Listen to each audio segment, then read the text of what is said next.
Welcome to the future of smart. See, if you'd been in a coma for the last 10 years and you woke up and I said to you that smart has reinvented itself as a pure electric brand, you'd probably turn around to me and say, great, tiny two-seater electric vehicles, great for whizzing around the city. Well, not exactly.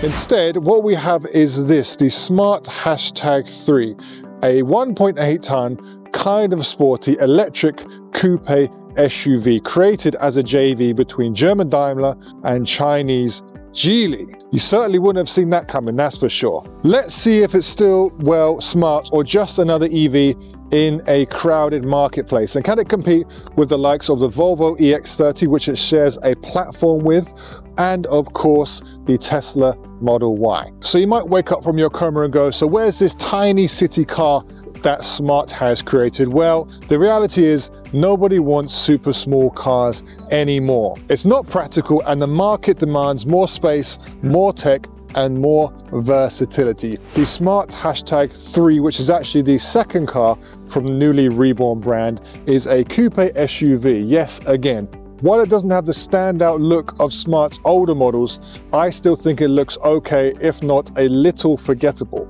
Lots of smooth edges and rounded patterns, and with that swooping roofline, that front and rear end, you might even mistake it for something with a Mercedes badge on from a distance. What do you think? Better looking than the Volvo EX30? How about the Tesla Model Y? Make sure you leave your comments below. In terms of aerodynamics, the Smart #3 has a drag coefficient of 0.27, which is slightly better than the Volvo EX30's 0.28, although both of those fall short of Tesla Model Y. So the inside is perhaps where the Smart #3 gets a little bit more bold, with a modern, if not a little bit quirky interior. And you can see the influence that Mercedes, that Daimler has had on the interior of this car. Either way, you are not going to forget you are sitting in a Smart. There's logos everywhere. Of course, on the steering wheel, we have them on the backs of the seats. We have them on the seats themselves with these tiny little buttons in the stitching. We have a very high center unit here, which actually molds seamlessly into the dashboard. It kind of wraps you and kind of cocoons you into your seat. And this gives me aviation vibes. I don't know, these kind of like curved surfaces and these three air vents here. I get this strong aviation feeling. One thing I will point out though is that when I have my foot on the accelerator pedal, my knee actually bangs into the center console here. And obviously they knew this was going to happen because they've actually put padding across this part of the center console. Not something which most people have a problem with, but just something to consider. We have a 9-inch driver's console here, which neither the Volvo nor the Tesla have, which has kind of been embedded into the dashboard. It actually looks really nice and it's not going to catch the eye of the passengers. In the center here we have a 12.8-inch screen, which I think is a perfectly reasonable size. We also have some buttons beneath here for the quick actions, so things like air conditioner, demist, hazard lights, driving mode, that kind of thing. Although these are not actual buttons, they're just touch buttons. So you have to make sure you press them. This operating system on this car, I think it had a big task because, you know, with this rebranding of Smart as a kind of cool and hip young brand, they wanted to create an operating system, a user experience that would match that. I feel like there's a visual overload, if you will. The system speed is fast enough. Obviously it's not going to be fast as some of the other Chinese EV brands, but it's definitely fast enough, and it will have things like Android Auto and Apple CarPlay as well. Another thing I like about the interior here, which I think is a strength of European brands like we saw in the Polestar 4, is that they help you to focus on the driving. You know, when you're in your car, forget all about this stuff and focus on what you are doing. So here we have two different compartments. One of these is for your phone, so there's a wireless charging in here, as well as two wired USB Type-C ports. And here we have our two drinks holders, as well as a kind of slot I guess you can use to keep your phone. And these two can be completely closed away, so we can forget about what's happening on our phone, forget about what's happening here, and focus on driving, and I really like that. We have a decent amount of storage here, which is also cooled if you want it to be. And did you know that Beats by Dre did car speakers? Well, they do, and they're in here. So you can sit in your smart #3 and listen to your favorite Dr. Dre song on your Beats by Dre speakers. Isn't that lovely? These seats are also very comfortable, as well as hugging you when you're driving to give you more of a sporty feel. So in the back of the smart #3, and the space is fine. In terms of legroom, I mean, I have my seat in my driver's position and my knees are not touching the seat in front. So the legroom is fine. We can also put our feet beneath the seat in front, which gives us a bit more space. Much better than the EX30, which in the back was a little bit unmanageable for a person like me. In terms of headroom, it's fine. It's a little bit tight for me. I can sit up straight, but it's a little bit of a close call. This is of course due to the fact this is a Cooper SUV.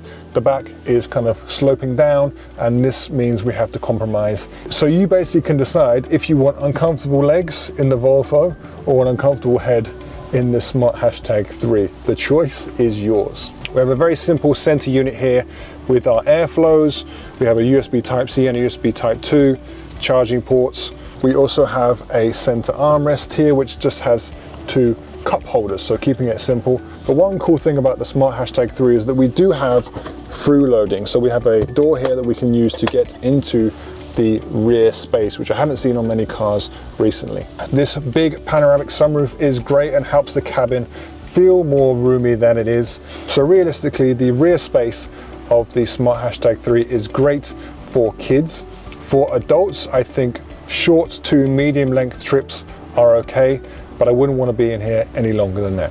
So inside the trunk of the smart #3, we have a respectable boot size of 370 litres, which is much bigger than the 318 litres of the Volvo EX30, but still way short of the Tesla Model Y's 854 litres. But I think with EVs, it's about finding a boot size that you're going to utilize on a daily basis. The second row can fold down almost flat to give you a volume of 1,160 litres, which is great if you're moving bigger items.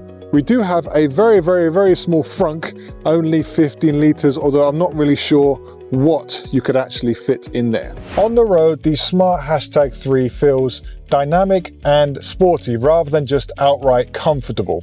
If you opt for the rear-wheel drive version, that makes it very fun to push around the corners, and the car's low center of gravity means it really sticks to the road. It's certainly not an A-class replacement, but you can see the DNA is there. The entry-level Pro model comes with a kind of small 49 kilowatt-hour battery, rear-wheel drive only, which outputs 268 horsepower, which is kind of tame for an EV these days, and will take you from 0 to 100 kilometers an hour in 5.8 seconds. And with this 49 kilowatt hour, you will get a WLTP range of just over 200 miles, which is probably enough for everyday usage. If you do feel like you want more power, I don't think it's necessary, but you know, different folks, different strokes. There is a Brabus version available, which is four-wheel drive, so that's dual motor, and that'll give you 422 horsepower for a 0 to 100 time of 3.7 seconds. Considering this is a Brabus edition, this is actually slower than the dual model variant of the EX30, as well as the performance version of the Tesla Model Y. So make of that what you will. So while the smart #3 doesn't have the best straight line speed, I think overall it offers a more comprehensive, dynamic driving experience. So the steering is much more responsive and the road feel is definitely much better. The smart #3 does have fast charging and can take you from 10 to 80% in 30 minutes. In terms of tech and driver assist features, you kind of have your level 2 plus, you have your lane keep assist, you have your adaptive cruise control, kind of the things which you really need and nothing more. I think generally speaking, the driving experience of the #3 is good, and it's actually more enjoyable than a lot of the other EVs I've tried recently. There's a conscious effort to make sure that you can feel the drive, you can experience the drive, and you are involved in the drive. So how does the Smart Hashtag 3 stand out in a sea of EVs? Well, I think we have great design, I think we have good practicality, and I think we have a dynamic driving experience.